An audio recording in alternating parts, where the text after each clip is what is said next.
హరి ఓం శ్రీమాత్రే నమ. లలితా సహస్రనామ పారాయణలో భాగంగా ఈరోజు అమ్మవారి నామం 336వ నామం, 8 అక్షరాల నామం వింధ్యాచల నివాసిని. ఈ నామంతో అమ్మవారిని జపం చేసుకునేప్పుడు ఓం వింధ్యాచల నివాసిని నమః అని చెప్పుకోవాలి.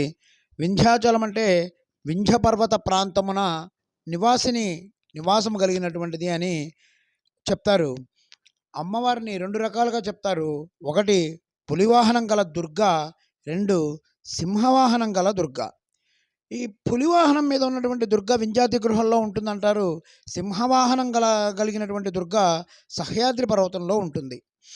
ఈ వింధ్యాద్రి, సహ్యాద్రిలు సప్తకుల పర్వతాలకు చెందినవి. ఉత్తర భారతదేశాన్ని, దక్షిణ భారతదేశాన్ని వింధ్యాద్రి విడదీస్తూ మధ్యగా ఉంటుంది. మనిషిని సరిగ్గా అలా 2 భాగాలుగా విభజిస్తే ఆ బిందువు నాభికి ఎగువ భాగాన ఉత్తర భాగం, నాభికి దిగువ భాగాన దక్షిణ భాగం. సరిగ్గా ఈ నాభి ప్రాంతంలో ఉండేటువంటి చక్రాన్ని మణిపూరక చక్రం అంటారు. దీనిని బట్టి మణిపూరక చక్రంలో ఉన్నటువంటి స్థానంలో ఉన్నటువంటి అమ్మ వింధ్యాచల నివాసిని అని అర్థం చేసుకోవాలి. వైవస్వత మన్వంతరంలో నందగోపుని కులంలో యశోదా గర్భంలో పుట్టి దేశానికి ఉపద్రవాలను సృష్టించేటువంటి శంభనిశుంభులు అనేటువంటి రాక్షసులను సంహరించిన నందగోపుని కూతురే వింధ్యావాసిని.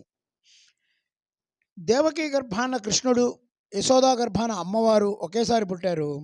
వింధ్యాచల ప్రాంతంలో నివాసం కలిగినటువంటిది, మణిపూరక చక్రమునందు నివాసం కలిగినటువంటిది అనేది ఈ నామానికి అర్థంగా చెప్పుకోవచ్చు. ఇక సహ్యాద్రి, ఇది పశ్చిమ భాగాన ఉంటుంది. వెన్నుముక పైన కొన వద్ద భూమధ్య ప్రాంతంలో ఉండే చక్రాన్ని ఆగ్నేయ చక్రం అంటారు. ఇది తూర్పు దిశను సూచిస్తూ ఉంటుంది.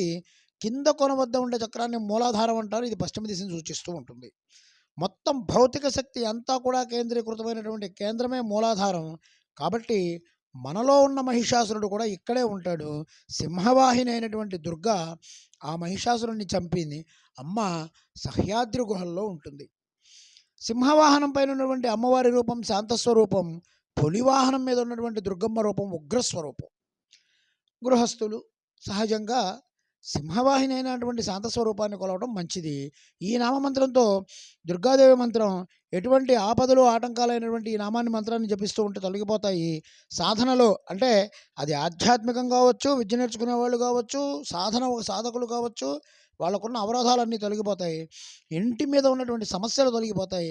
దుర్గాదేవి అనుగ్రహం కోసం ఈ నామమంత్రం సంపుటీకరణ చేస్తే మంచి ఫలితం దక్కుతుంది.